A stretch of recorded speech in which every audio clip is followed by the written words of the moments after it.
Did you know that for centuries the country we call Thailand was known as Siam? Regardless of the name, one animal played a very important role in the history of this country, and that animal is the elephant. Because of their size and power, elephants were ridden into war. They were the forerunners of today's tanks.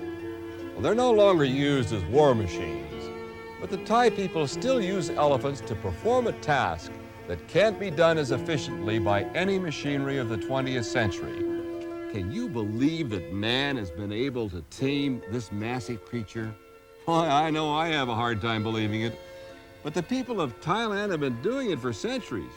We're going to see how they carve their civilization out of the jungle and how it may not have been possible without the help of some of these very big workers. And then when we return, my huge friend and I will be doing a lot of funny things for you, and we'll have some fun playing Animal Quiz.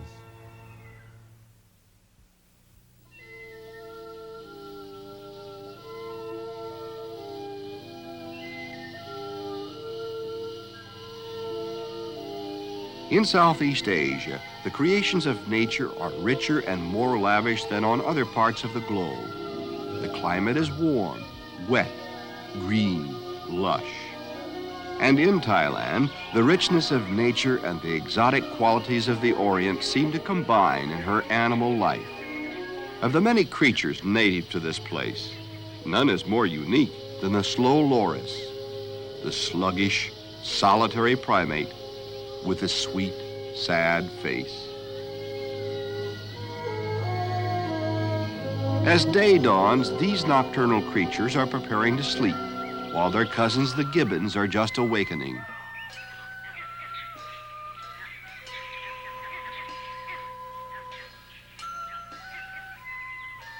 Gibbons are the smallest and most agile of the apes. With their long arms and graceful style, these nimble aerialists are master of the leafy canopy high in the trees. But mightiest of all the forest dwellers is the elephant, the largest mammal that walks the earth. Some form of elephant has roamed the globe for 60 million years. Today, only two kinds of the huge order survive, the African and this, the Asiatic. The remoteness of Thailand's jungles, their luxuriant trees and warm days have made them a perfect habitat for these giants. So they have remained part of the rich life in this rich and colorful land.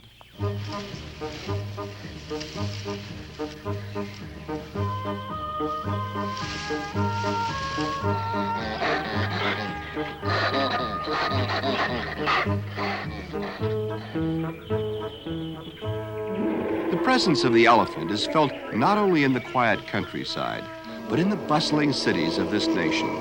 For Thailand has been called a kingdom won by elephants. And though the battles in which war elephants repulsed foreign invaders are long past, the animal's role is remembered.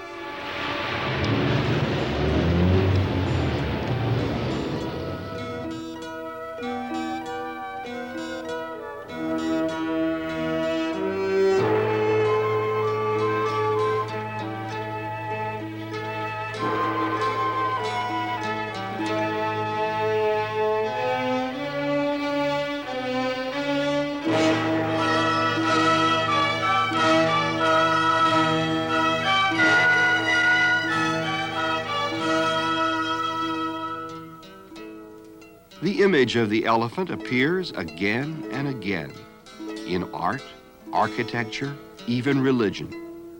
Walls and spires of Buddhist temples are graced with representations of the revered pachyderms.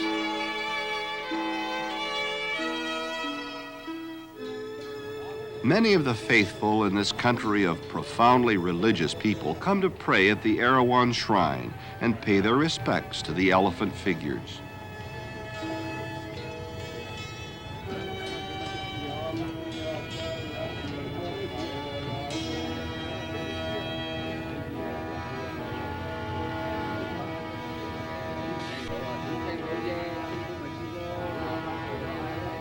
The deepest feelings of the Thai people are connected to the elephant in countless ways. The country's crafts, too, mirror this. and thousands of elephants of every size are hand-carved to decorate public buildings and private homes.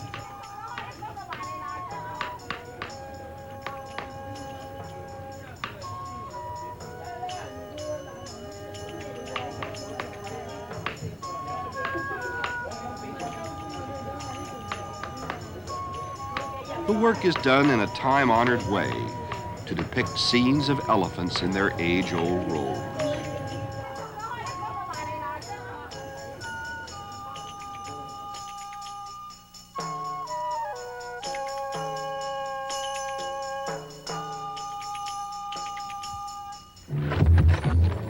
At the Young Elephant Training School, art and life merge as young animals are trained to handle the very wood from which elephant statues may one day be carved.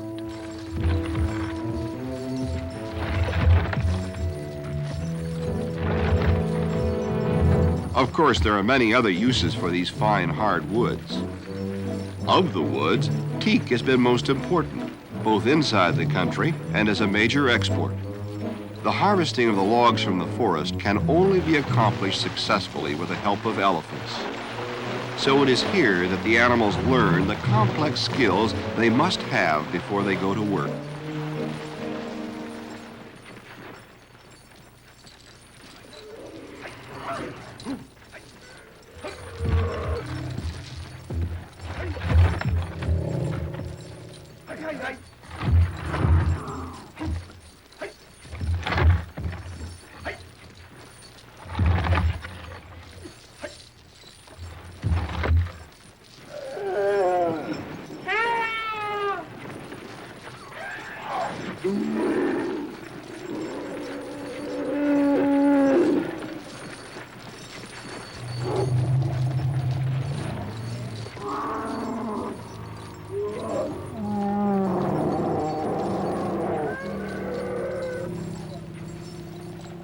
Lifting, hauling, pushing, working precisely.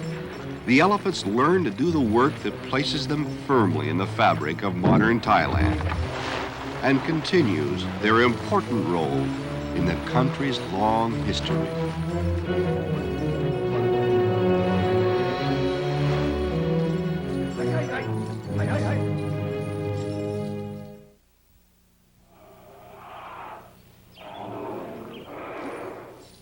Baby elephants stay close to their mothers for the first 2 years of their lives.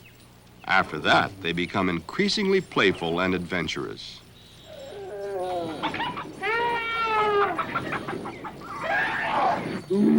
Somewhere between age 3 and 5, an animal is ready to be enrolled in the Young Elephant Training Center. Its education starts in the cool season. Each animal is at first confined in a wooden pen made of logs.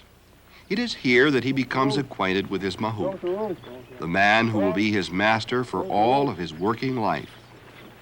The elephant must learn to understand the mahout's commands. This youngster hasn't learned the meaning of be still yet.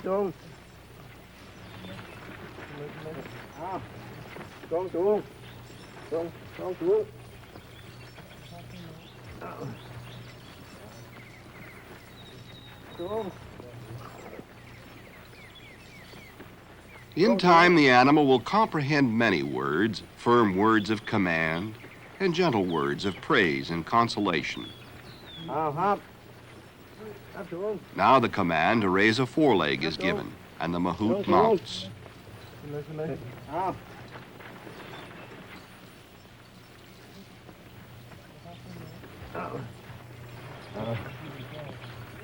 The elephant is rewarded before the procedure is repeated.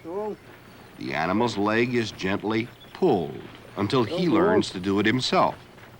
Such is the intelligence of these remarkable creatures that they will consistently obey the command after only 2 days.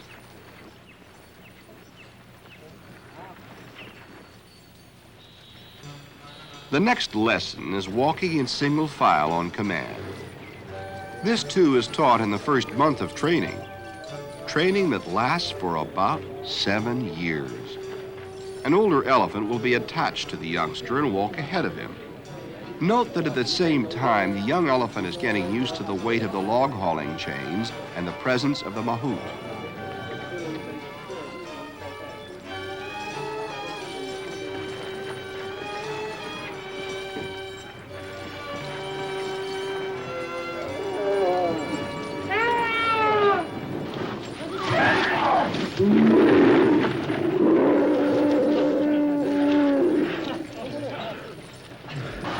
A spill on the first try isn't unusual, but the youngster needs some consolation from the older elephant and the men as well. The best procedure is repetition. The mahouts are patient and kind, and the elephants are sensitive to this. In fact, one of the most important aspects of the animal's training and work life is the bond of understanding and affection between elephant and man.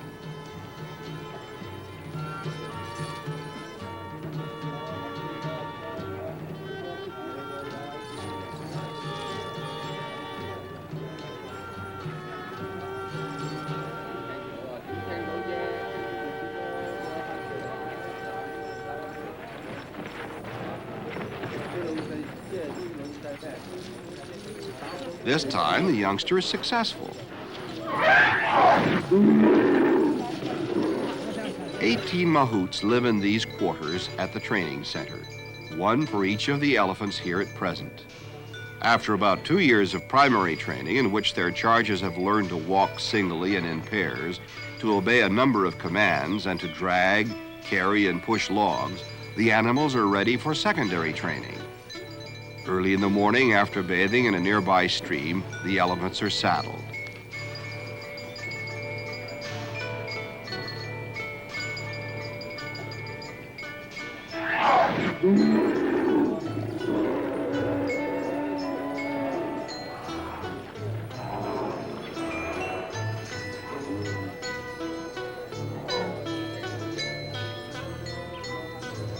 When all of them are ready, they head for the rough terrain of Mangao Demonstration Forest.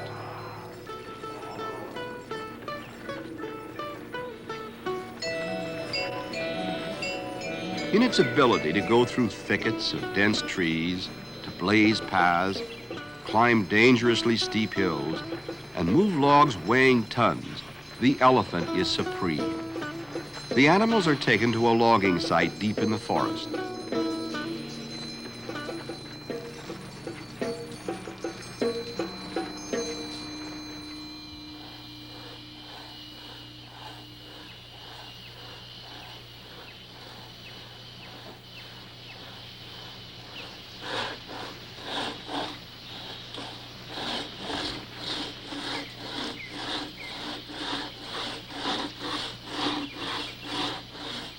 Here the elephants gain practical experience, become accustomed to the sounds of the machinery, and begin to apply what they've learned to the actual demands of the logging process.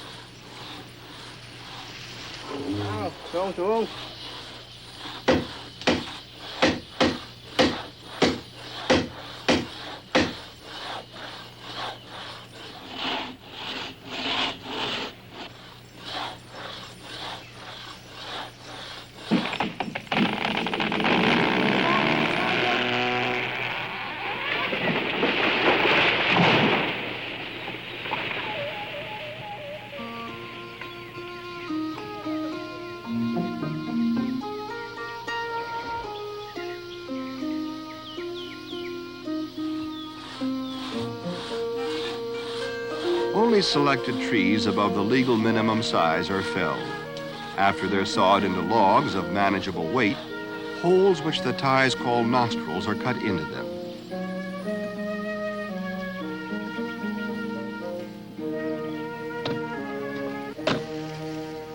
An elephant then gets the command to position itself in front of the log.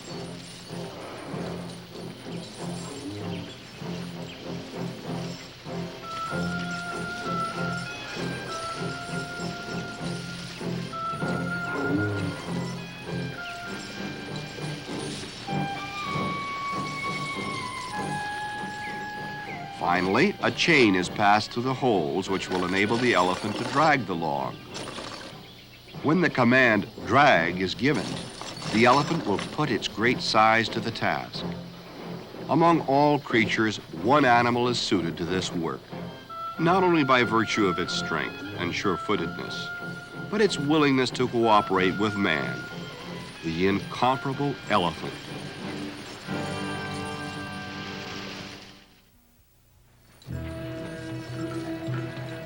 In years gone by, the kings of Thailand gave foreign companies concessions under which they controlled the country's teak forests and lumbering. Today, both are under the control of the Thai government, as is the training of the young elephants that haul the timber out of the jungle. After 2 years of primary and 4 years of secondary schooling at the Young Elephant Training Center, the animals serve an apprenticeship, working in the lumbering operations. The skill with which they haul, push, and pull the logs, often working together, is testimony to the excellence of the instruction they receive.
In such rough, broken terrain, this is the only practical way in which the incredibly heavy logs can be moved. After each maneuver, the elephants carefully walk to a new site, manipulating the logs until they're in a position for dragging. Their strength and sure-footedness take the elephants and their logs ever downward along the mountainsides.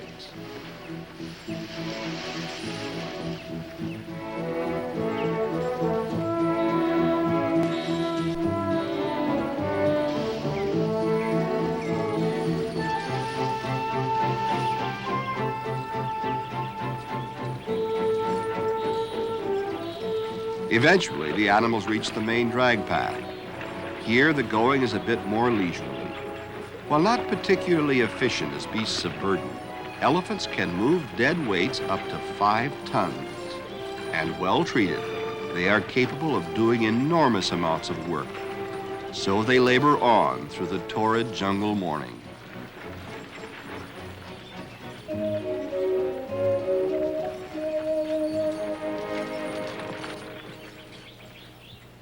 At last, they reach the site of the stacking area. From here, the logs may be transported by other means, by road or waterway. But first, they must be neatly arranged. And here, too, the elephants will show their worth.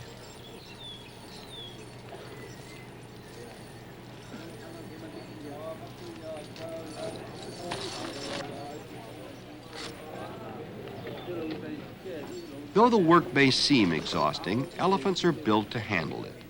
And consider these working conditions. The animals are off for all religious holidays. They have 3 full months of summer vacation every year. At age 60, each is retired to the forest with a man to take care of it. That retirement is the reward for a life of service. Elephants have served Thailand through its history. Almost 7 centuries ago, the kingdom's ruler wrote, "During the lifetime of King Ramkhamhaeng, the land was prosperous. In the water there was fish. In the fields there was rice. Whoever wanted to engage in commerce in elephants could do so. Whoever wanted to engage in commerce in silver or in gold could do so. The elephant was commemorated on the first Thai coins and on a national flag. It is an image not only of physical strength, but of spiritual strength. All white elephants are considered to be the property of the king, for to own one is an indication of divine approval. But in Thailand, the elephant is every man's animal, commoner and king.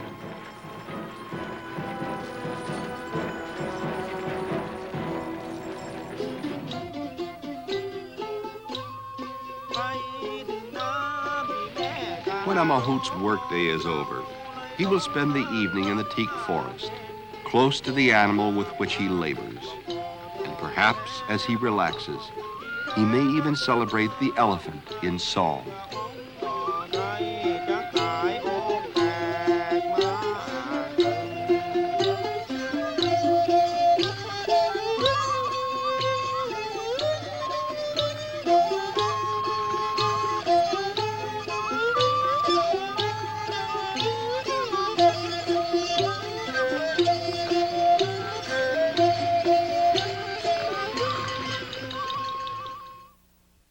Boy, elephants in Thailand really work hard, don't they?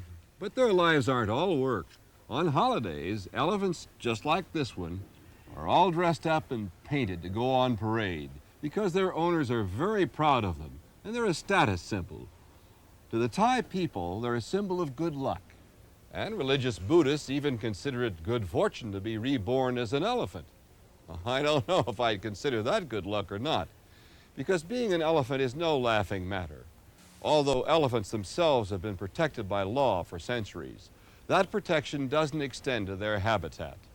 The forests where they lived once covered 80% of Thailand, but now cover only about 30%. And as man takes more and more space, the elephants have nowhere to go. It's certainly sad that a number of wild Asian elephants is dropping so seriously. For one day, the only place you and I may see this wonderful creature is at the elephant ride at the Los Angeles Zoo or a circus. But even as the wild Asian elephant edges closer to extinction, his domestic counterpart here still enjoys a very honored position. Now, I think Ty and I have made friends, have we, Ty? Up.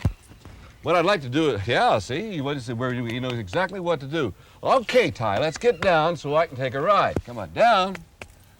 Well, they told me he might be a bit stubborn. I'll tell you what we'll do.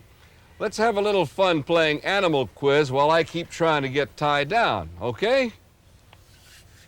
And now for our first question. Have you ever wondered how long some form of elephant has roamed the globe? Would you say A, 60 million years, or B, 10 million years, or C, 1 million years? Well, the answer is A, 60 million years, but only two kinds survive today, the African and the Asian. Down, Ty. He is a bit stubborn. I'm going to keep trying while you see if you can answer this next question. A young elephant has to be a certain age to be enrolled in the elephant training school. When is he old enough?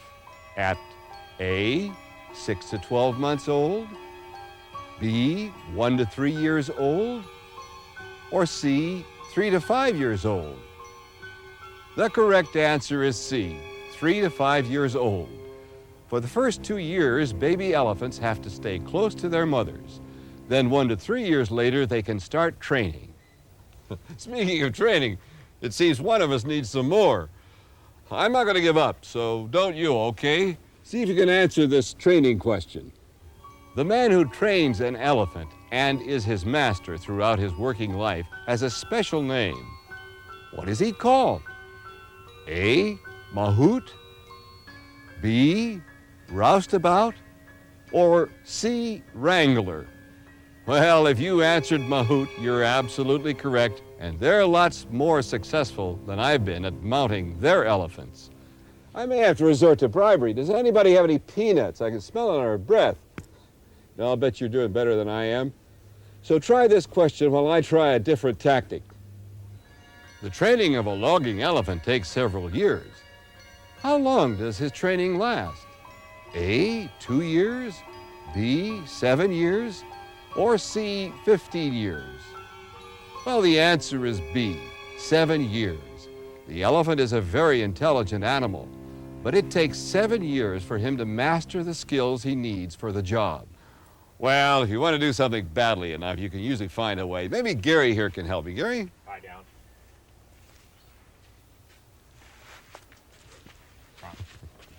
I'll be doggone. If I'd known it was that simple, I could have done it myself. Well, let's try another question. The people of Thailand found a way to get elephants to help in their logging projects. Because the elephants can move logs that weigh a lot. Elephants can move weights of up to 5 tons. Now, is that true or false? Well, believe it or not, the answer's true. And that's a lot of wood, 10,000 pounds worth. Oh. You know, I bet it was easier for you to play Animal Quiz than it was for me to get on top of Ty. But she's a wonderful elephant, and I love her. And remember, be kind to elephants. Be kind to all animals. It's good for everybody.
Around Christmas in 1865, an unknown author by the name of Lewis Carroll published his enduring tale of Alice's Adventures in Wonderland.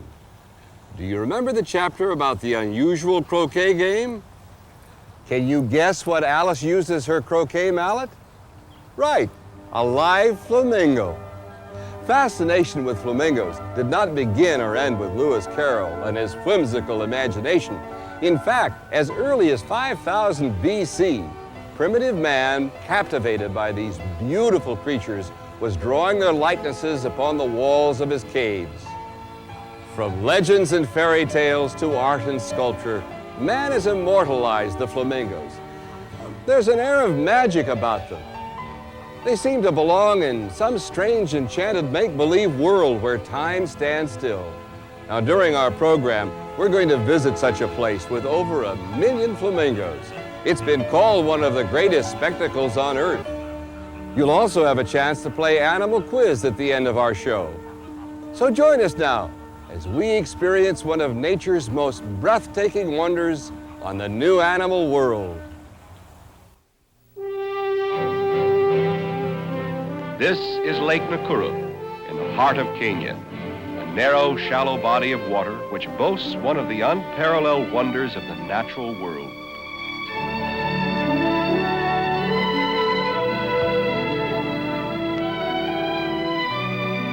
As principal feeding ground for over 1 million flamingos, this lake is sanctuary for what experts consider the greatest ornithological spectacle on Earth.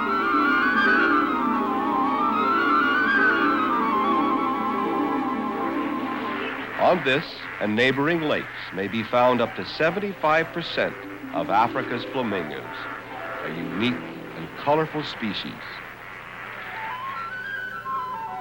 By nature gentle and elusive, the spectacular flamingo chooses for its home only the most desolate and isolated regions, where competition from other creatures, including man, is at a minimum. Descendants of a lineage over 60 million years old, flamingos find a primitive security in numbers, massing together in flocks which stagger the imagination.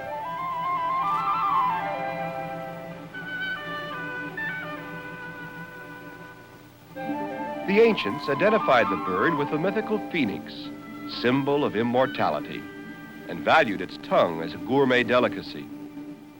The flamingo's continued survival is ascribed to its ability to exploit an environment to which few other species can adapt. Employing a unique filtration system, 1 million flamingos can strain up to 180 tons of blue-green algae from Lake Nakuru in a single day. The lake possesses no natural outlet, and in its alkaline water, dissolved organic matter and mineral salts are transformed by the algae into a pea green soup, the basis of all the food chains of the lake.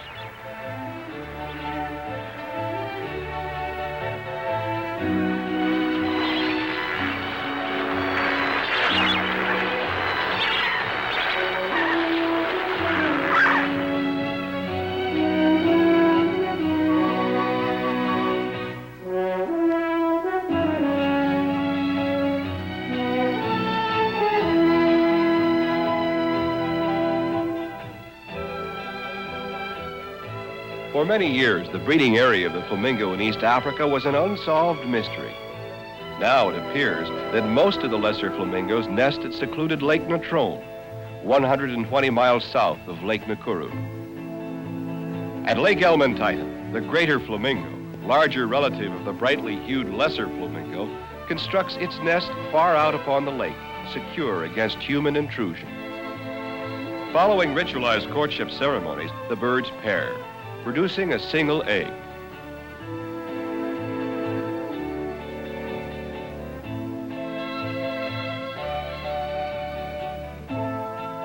For 4 long weeks, the male and female take turns upon the nest, their long legs protruding awkwardly behind.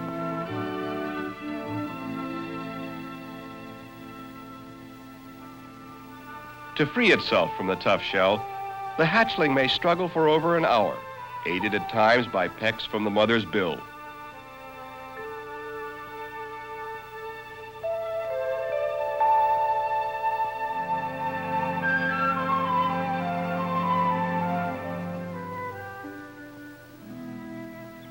Initially, the chick resembles a tiny gray gosling with few of the typical flamingo features. It will be weeks before it acquires adult size. And in the meantime, it must survive surface temperatures reaching 120 degrees, a range of conditions which would be fatal to most other young birds. During this period, as the chick feeds upon a fluid from its mother's bill, the threat to life is high. Should water levels in the lake rise, the birds are forced to build their nests near the shore, within easy reach of predators. Alternately, if the lake dries up, the dissolved minerals become concentrated, and the chicks may be killed by heavy soda encrustations.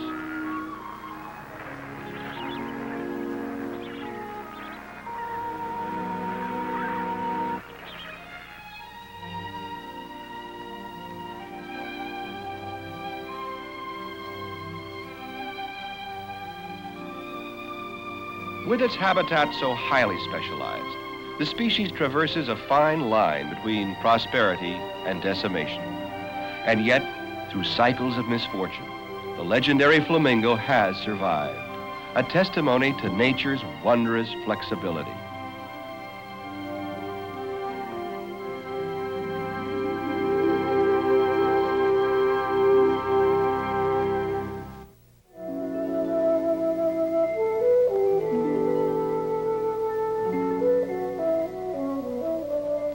Few natural phenomena can match the awesome grandeur of Lake Nakuru with its massed throngs of flamingos, like performers in an eerie pageant from a forgotten age.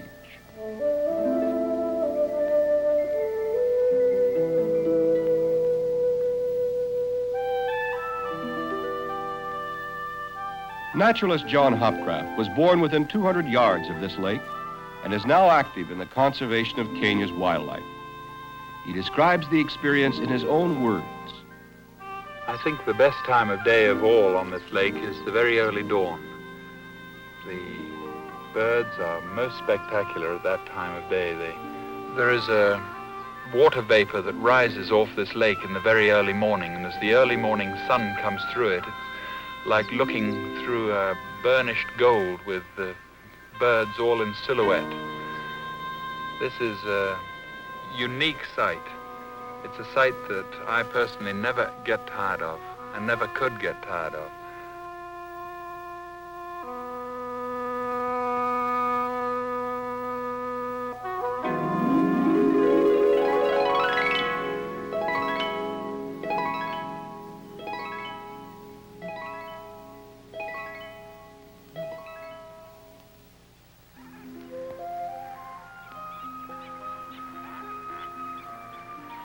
From all over the world, men have come to marvel at the spectrum of wildlife concentrated here.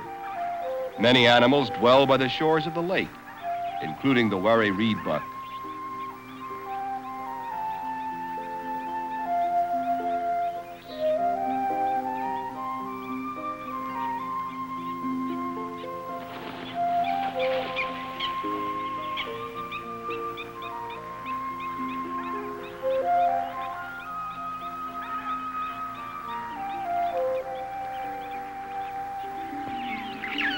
In addition to the flamingos, the region affords sanctuary for over 400 varieties of birds. So many that in a single day, more species may be observed here than in a lifetime spent in Europe or America.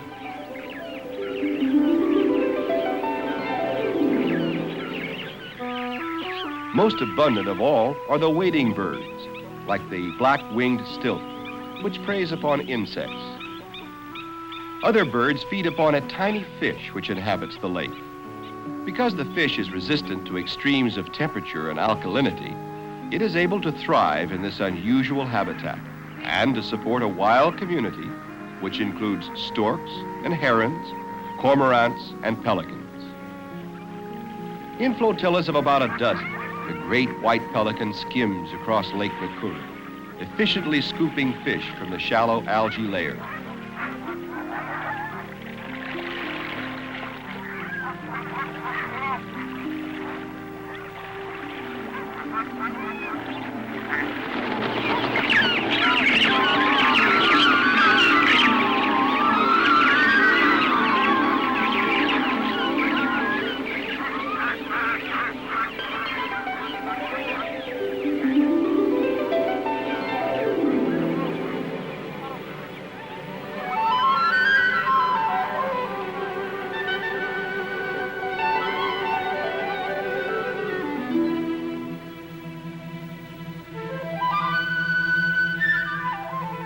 Like the flamingos, the pelicans find Lake Nakuru a good place to feed, but unsuitable for nesting.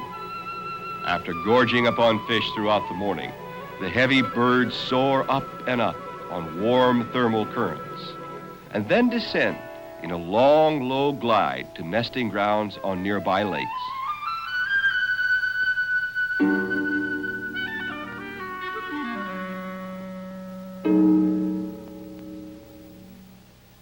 Pelicans and flamingos are expert gliders, but they are clumsy foul-weather flyers.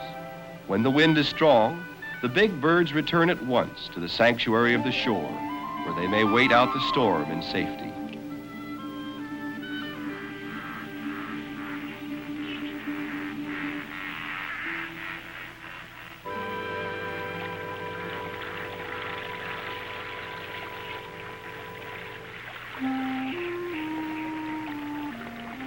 Despite the worst of weather, great throngs of flamingos may congregate at the water's edge, enacting once more the elaborate rites of courtship.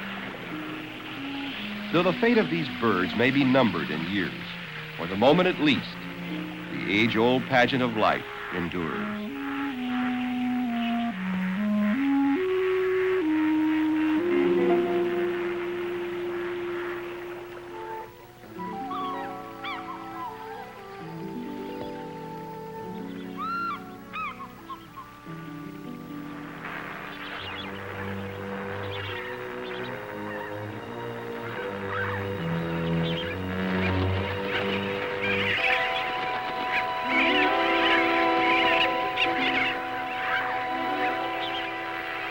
On Lake Nakuru, the seasons come and go, and life is held in a dynamic balance of birth and death. In this time-honored system, a bird may fall prey on occasion to a predator, like the marabou stork, a scavenger which haunts the edges of the flocks, waiting to attack an injured or feeble adult.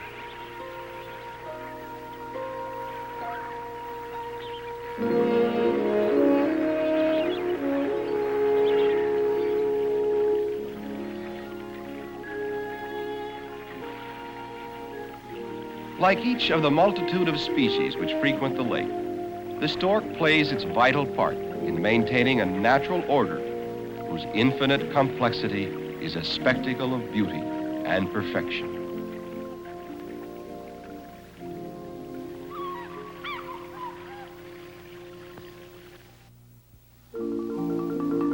Because of its unparalleled value as a feeding ground for wildfowl, Lake Nakuru was set aside in 1968 as the first national park in Africa dedicated primarily for the conservation of birds.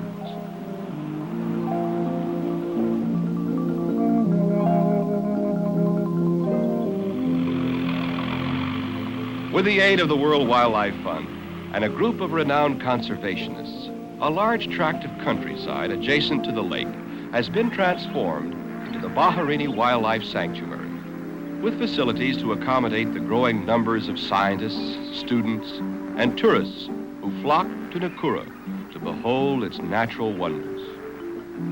No longer is Africa's fabled wildlife secure in its isolation, for the old Africa is disappearing at an alarming rate.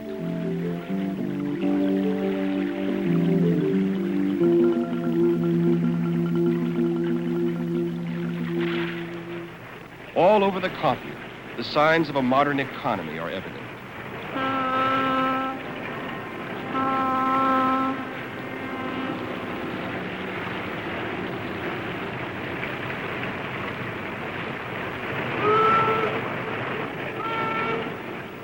Though banned in many regions of the USA, vast quantities of American-made pesticides are imported into Kenya for use in areas of productive farmland, such as that which today surrounds Lake Nakuru.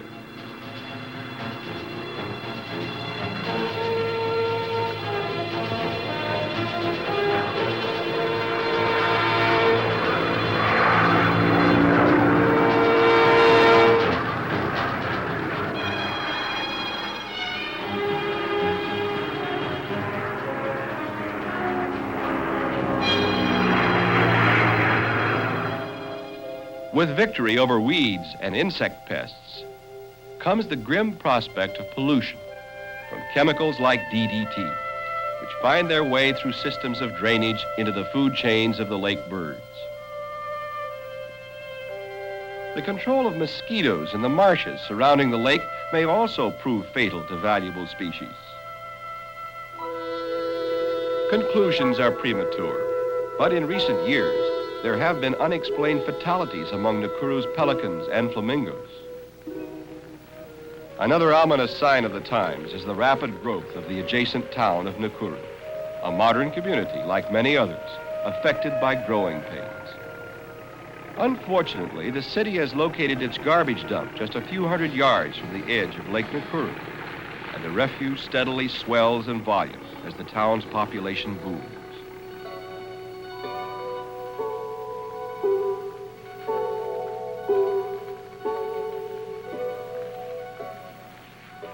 During seasonally heavy rains, dissolved pollutants from the dump wash down into the lake, posing a new threat to its wild resources.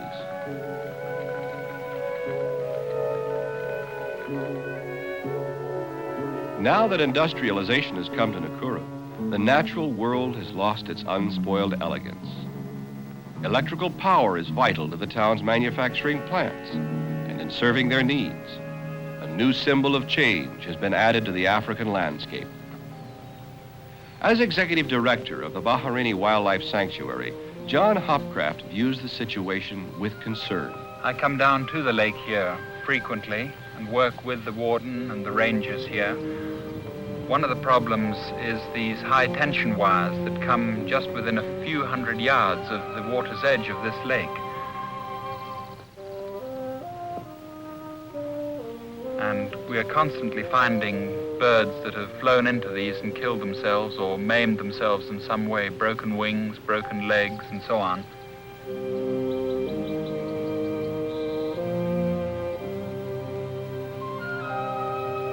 We are able, from these birds, to get samples, tissue samples of liver and kidneys and brain tissue and so on for pesticides analysis. So it does mean that we do not have to shoot birds on the lake to keep an accurate record of what is going on.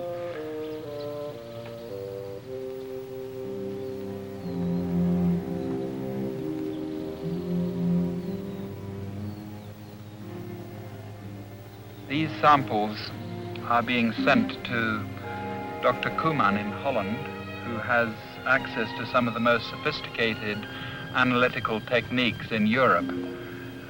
They're analyzed for pesticides of different kinds and for heavy metals. We're hoping that we can set up a monitoring system here on this lake so that these pollutants, which are affecting so many other parts of the world, do not destroy this very, very unique ecosystem we have here.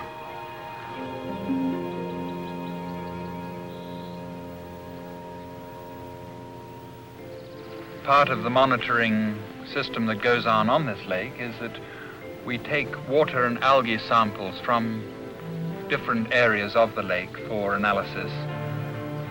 The most dangerous inlet is the Nakuru effluent drain, which comes in immediately below the town of Nakuru on the north shore. This town is now 40,000 people. The sewage from the town is processed through a one-stage digester, which does a pretty good job, but it does not actually remove any of the toxic chemicals, the DDT that people are using for mosquito control, dog washes, detergents, the oil that's coming in from the big railway workshops here, and all this sort of thing.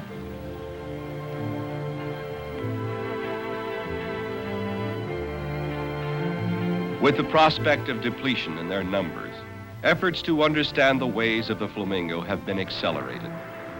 Until recently, little was known of the bird's unique feeding habits or its complex ritual of courtship and mating. John Hopcraft employs a highly sensitive directional microphone to study the wide range of flamingo vocalizations, a possible key to mysterious aspects of its behavior.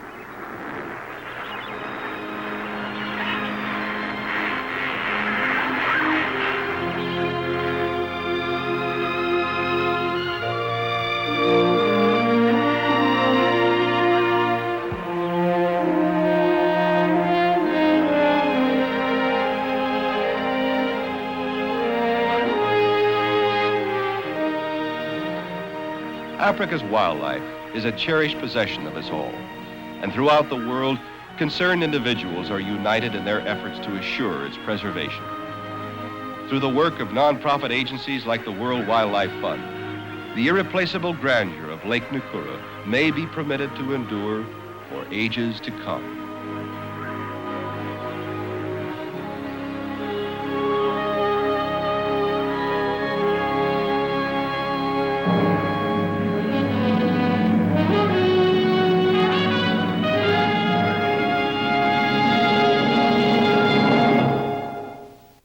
Nature's balance.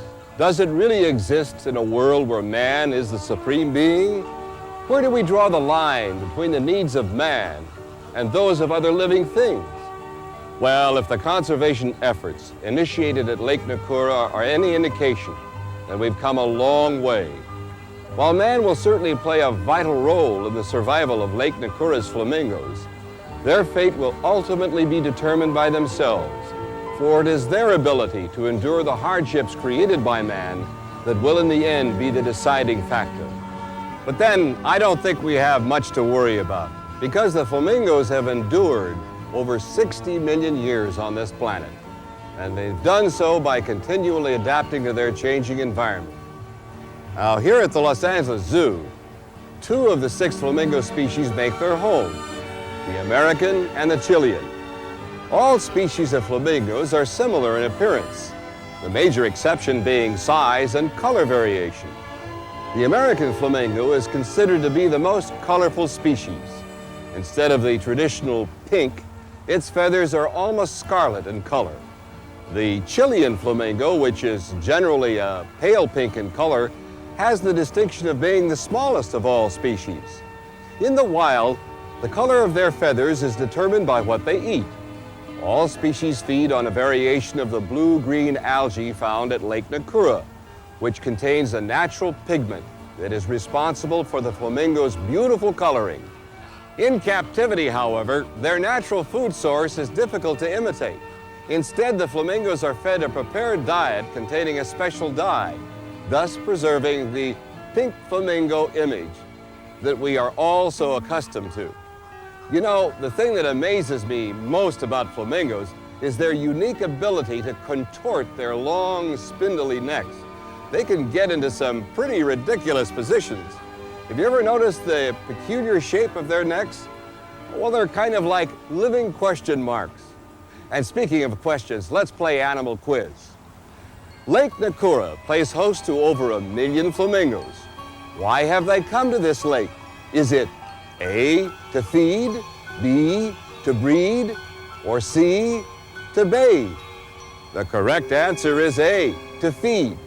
While Lake Nakura is their principal feeding ground, most flamingos prefer to breed and build their nests on other nearby lakes. Is that true or false? Well, the answer is true, but I have to admit it was a tricky question.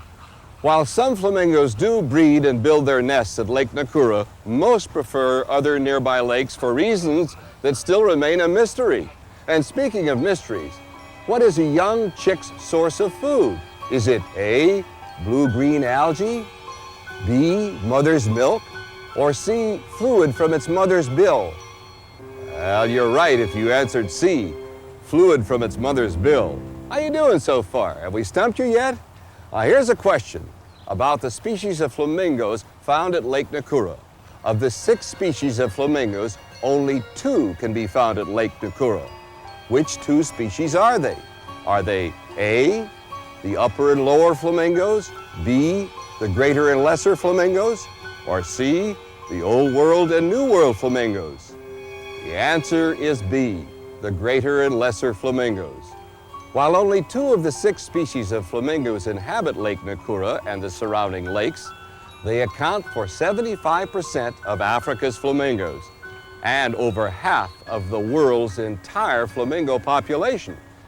Now, wild flamingos have few natural enemies. They will occasionally fall prey to a predator that also inhabits Lake Nakura. What is this predator? Is it A, a marabou stork, B, pelican, or C, heron? Well, the answer is A, the marabou stork. The marabou stork is a scavenger which haunts the edges of the flocks, waiting to attack any injured or feeble adult. Well, I hope you've enjoyed our show. Join us next time when we'll discover more fascinating creatures in the new animal world. And remember, be kind to animals. It's good for everybody.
What male animal has a harem of up to 100 beautiful females?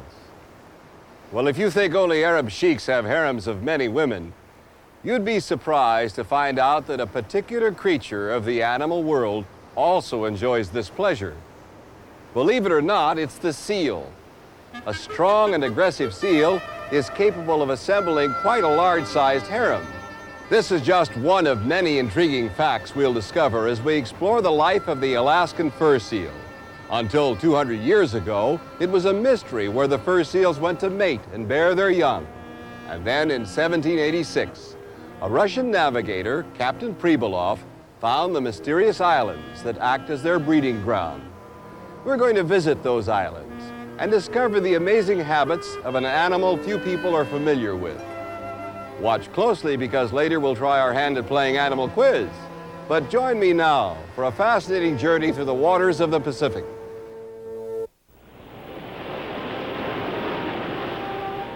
Remote, uninhabited, covered by a hazy fog, and surrounded by the pounding sea. This is the home of the Alaskan fur seal. The Pribilov Islands near the Aleutian Chain, named for the Russian navigator who first discovered them. Although treeless and windswept, in early summer, when the first rays of sunshine break through, a carpet of flowers unveils itself on the island.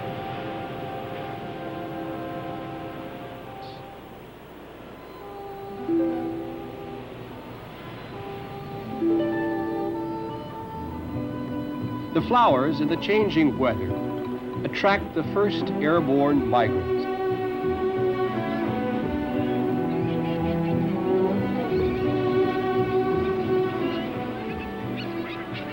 These rocky cliffs are a breeding ground for a wide and remarkable variety of seabirds. The high-soaring red-legged kittiwake, which bears its young at only 2 other known places in the world. The murre, a member of the auk family. The crested cormorant. The tufted puffin, or sea parrot, another one of the 8 species in the auk family which makes its evolutionary home in the wide expanse of the North Pacific.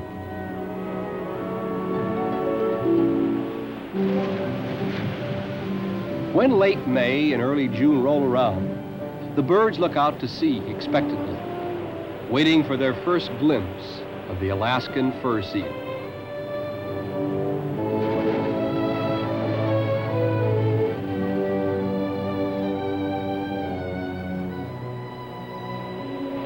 The oldest and strongest bulls are the first to arrive.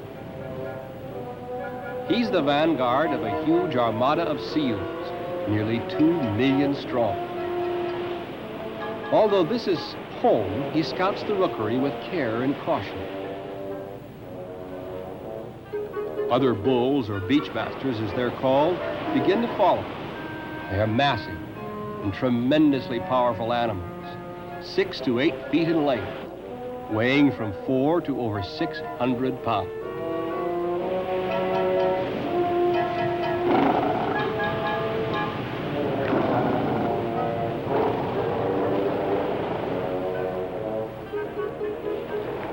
Once the beachhead is established, they confront each other and begin to battle for their individual territories.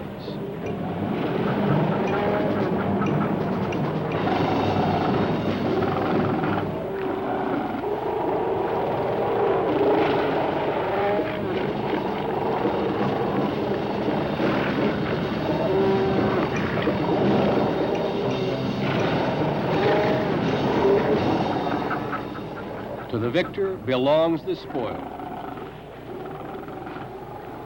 But even a winner can show the scars of combat. The marred face, the missing teeth, even sections of the jaw and body ripped away.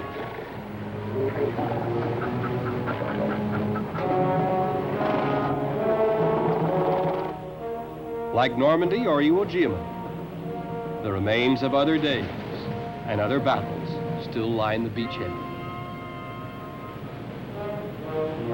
When the din and the roar of battling seals has subsided, each bull is secure within its own territory. And neither man nor beast would dare invade his unmarked but clearly defined boundary.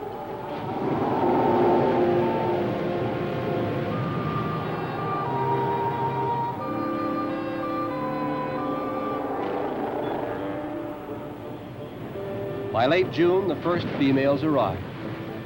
The strongest bulls have earned a prime position on the rookery. To put it more bluntly, it gives them an ideal spot to watch the girls go by. And even a bull seal can get pretty restless after being at sea for so long. In size and stature, the bull is the master of this household, being at least 2.5 times as big as his female companion. To keep the lady of his choice is often a continuous struggle. Sometimes he has to drag her away forcefully.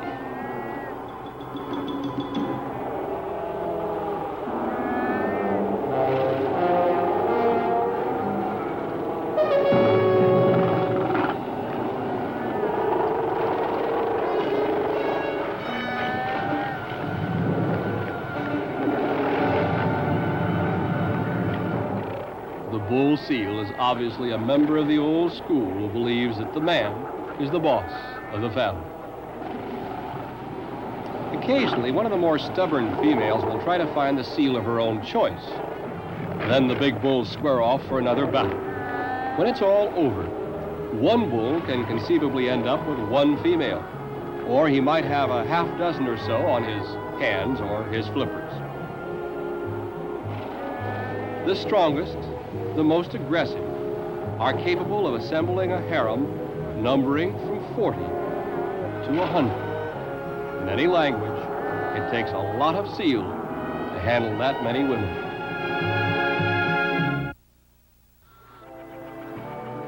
It is early July on the Pribilof Islands in the Bering Sea. The bull seals have established their harems, varying in size from 1 to 100 females.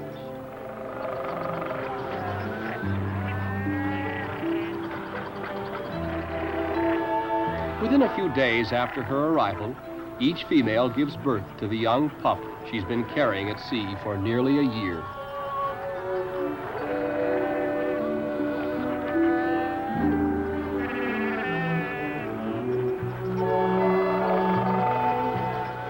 Both Mama Seal and her offspring are doing fine. At birth, the pup weighs about 12 pounds. Like any normal, healthy baby, he likes to exercise his lungs as much as possible.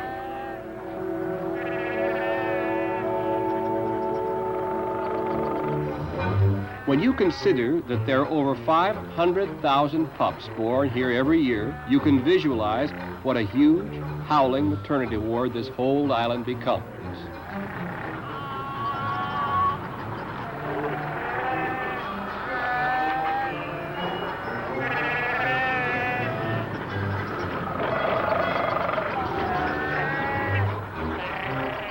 Protected only by a thin coat of bluish-black hair, the newly born could not possibly survive in its first few days without the loving care of its mother. The thick, rich milk of the mother is the pup's sole source of food.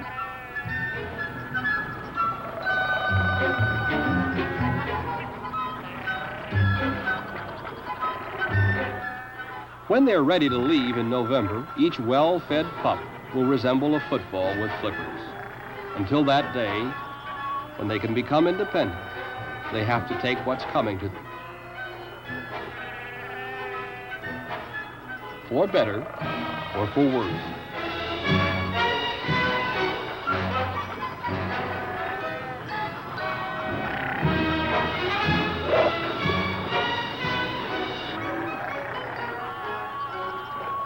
The young ones are stepped on and sat upon, pushed, badgered, and seemingly squeezed into oblivion. But somehow, through some kind of miracle, they survive.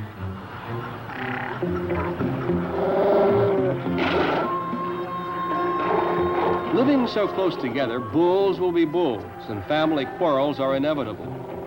Again, the little one is the victim. And when he tries to take off by himself, his troubles really begin.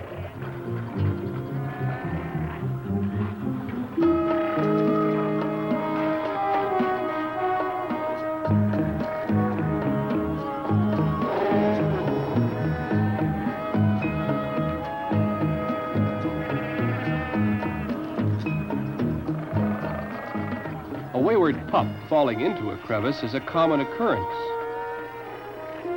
Many of them are trapped and ultimately perish, unless they can work themselves free or have one of the larger seals rescue them.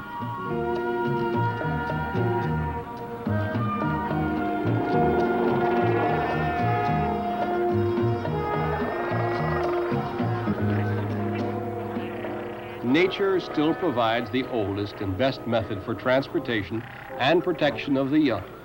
Using her jaws, Mama grabs her pup by the scruff of the neck or any loose piece of skin and merely carts him away.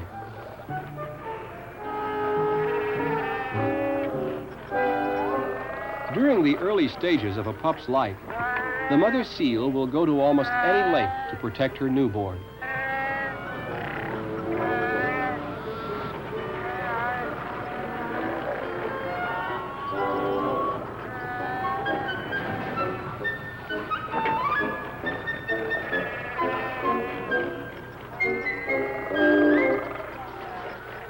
As the days and weeks pass by, the females begin to look out for themselves. They swim 100 miles or more for food. While they're gone, the young pups must learn the hard way to look out for themselves. And they're often mistreated by others.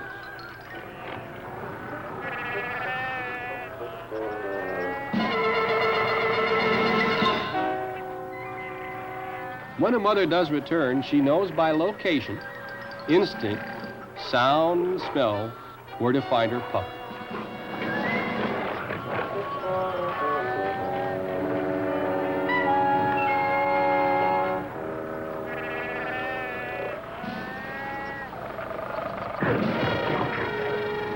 Papa is in the background, too, just in case he's needed to settle their family feud.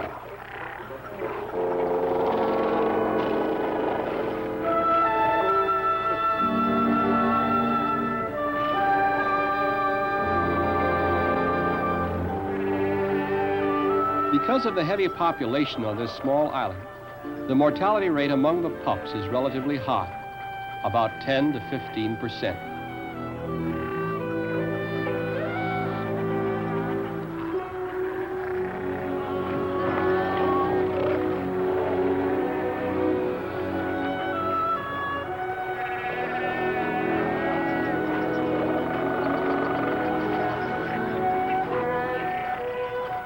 As they get older, they begin to form in clusters or pods of their own. This gives the mother a chance to break away, to sever the golden cord forever, and to begin a new cycle of life. For the time has come once again for her to mate with the beachmaster of the heron.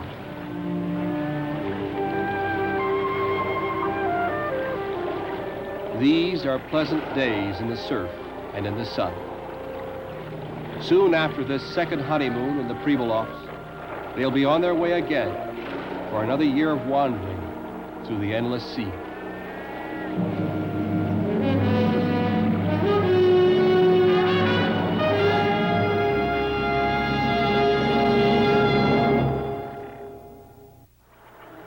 The Alaskan fur seals now number nearly 2 million head.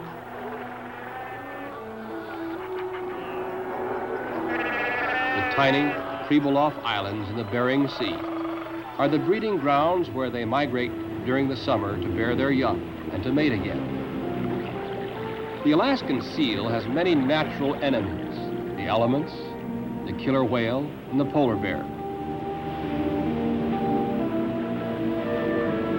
Strangely enough, his greatest enemy, man, has turned in recent years to be his greatest friend.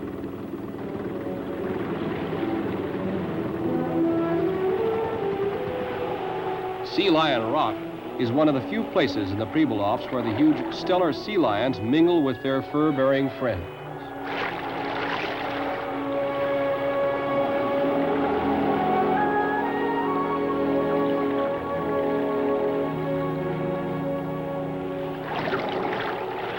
great herds of Pribilof were once threatened with extinction because of man's ignorance and greed. So it's perfectly understandable why these animals are still antagonistic toward human intruders, especially the big bullfrogs. Long bamboo poles are used to ward them off.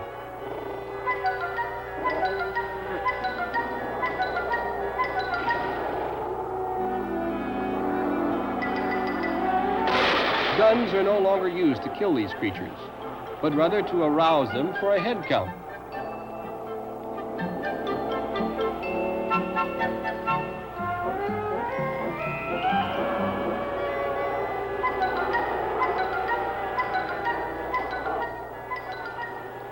The fighting fur seal is a descendant of the bear family, and at one time lived on land. When the United States purchased the territory of Alaska a century ago from Russia, the Pribilofs were included. Until 1911, the islands were leased to private companies. Since then, they've been managed by the federal government.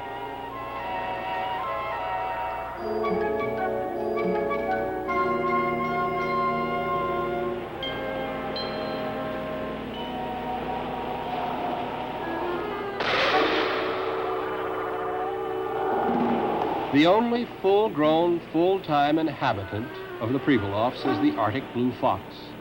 He's fast, cunning, and difficult to catch in action, especially during the daylight hours.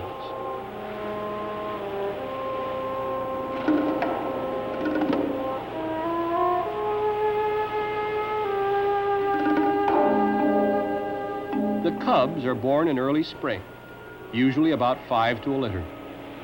The young foxes learn to feed on bird eggs and seal carrion.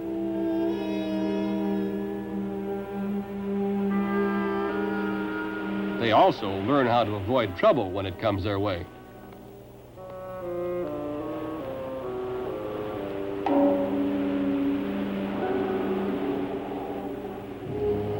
The largest of the seal rookeries are located on the low-lying beaches of St. George and St. Paul Islands. With so many seals at its very doorstep, the village of St. Paul has a unique and picturesque setting. Daily during the summer months, work crews head inland, passing by road signs that you're not likely to encounter anywhere else.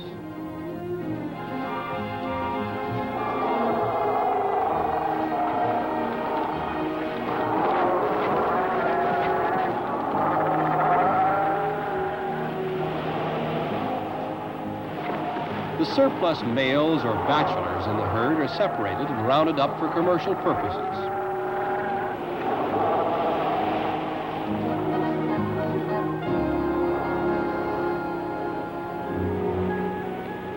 The tagging process is a vital part of the conservation program. Each seal is tagged on a harmless part of his flipper.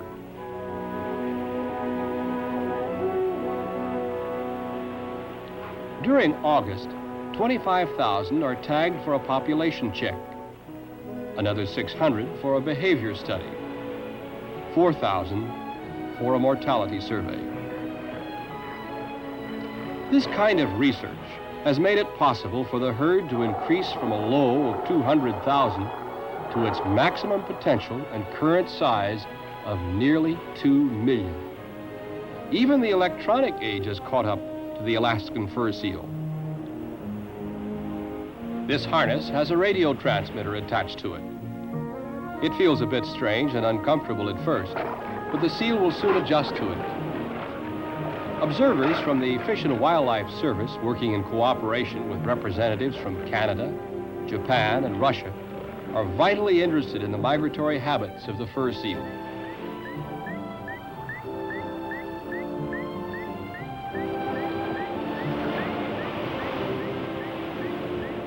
Radio devices like this may help solve some of their mysterious movements, as well as the speed with which they glide through the water.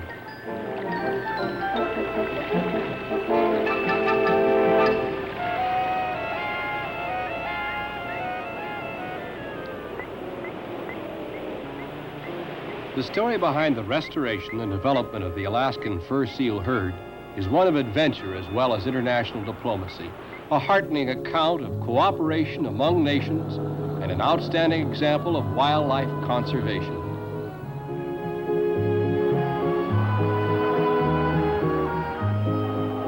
During their final weeks and days on the Pribilofs, the bulls and their harems frolic along the rocky shoreline and on the beach. The sun is beginning to warm the surf with their thick, fur-clad bodies.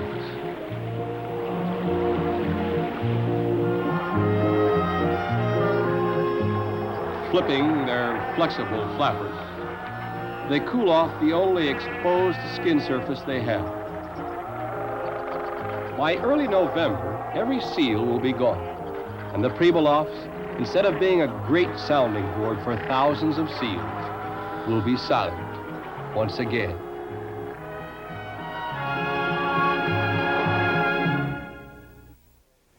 Here at SeaWorld in San Diego, there are many different kinds of seals and sea lions. I'd like to introduce you to the California sea lions. These particular sea lions are valued for their ability to be trained. Seals happen to be very intelligent animals. That's why they're so good when they perform in shows. Seals and sea lions are unique because they're adapted for life in the sea, but as we saw, are unable to live entirely independent of land. Do you suppose they're good swimmers? Well, they're excellent swimmers. Not as fast as whales or dolphins, but a few species can travel at about 17 miles per hour on the water surface and about 10 miles per hour underwater. That's not too bad, is it? The females usually give birth to one pup each season. The pups are jet black and weigh about 15 pounds. And this brings us to the first question in our animal quiz. And it deals with the northern fur seals we saw on the show. What is the newborn pup's source of food? Is it seawater, or mother's milk, or fish? Well, the correct answer is B, mother's milk. It's the newborn's only source of food. The pup wouldn't be able to survive its first few days without the constant care and attention of its mother. When the pup gets a little bit older, he ventures out on his own, exploring his surroundings. But he's not as independent as he might like to think he is. He'll often find himself trapped between rocks. Now, who comes to his rescue? Why, his mother, of course. And how does she save him? By shoving the rocks aside? Or by pulling the pup out with her teeth? Or by getting help from the father? And the correct answer is B. She uses her jaws to grab the pup by any loose piece of skin, and then he's saved. What mothers will do for their young. The moms are devoted to their pups, but there comes a time in every seal's life when the ties must be broken, and the mother leaves the young pup. What happens when she leaves? The pups form clusters. The young seal has a pup of its own. The warm weather arrives. The answer is A. When the mother feels secure enough to break away and begin a new cycle of life, the pups form clusters or pods of their own. As we saw, seals have fur-clad bodies, so when the sun beats down, the seals can get extremely warm. How do they cool off? They lay in the sun. They form into tight groups. They flap their flippers. Well, the correct answer is C, by flapping their flexible flippers. So you see, nature often supplies its creatures with the necessary equipment to live comfortably. But nature also provides this animal with some enemies. Which animal threatens the seal? Is it the killer whale, or the polar bear, or both of the above? Well, the correct answer is C. Both the killer whale and the polar bear are the seal's enemy. The whale attacks the seal in the water, and the polar bear hunts the seal on land. The seal doesn't defend itself very well. In the water, it can try to escape a predator by swimming, but on land, it's a bit clumsy and doesn't have much chance of escaping a predator. Man used to be an enemy of the seal, but in recent years, he's become the seal's friend, trying to help the animal in every conceivable way. Once in a while, man uses guns when he's around the seal. Why does he use guns? Is it to get a head count, or to observe seals under pressure, or to get the seals to move to another area? Well, the correct answer is A, to get a head count. It's difficult to get a head count unless the seals are moving, so a gunshot arouses them. And only by knowing how many seals there are can we tell how the species is doing. As we know, the species is most definitely thriving. In 1911, there were about 200,000 mother fur seals on the Pribilof Islands. Today, they number in the millions. I hope you enjoyed our look into the world of the seal. At the first sign of winter, the seals will once again leave the islands and head for the waters of Russia, Japan, and California. But next year, they'll be back, arriving on the beach by the thousands, living out their perfectly balanced cycle of life. Remember, be kind to animals. It's good for everybody.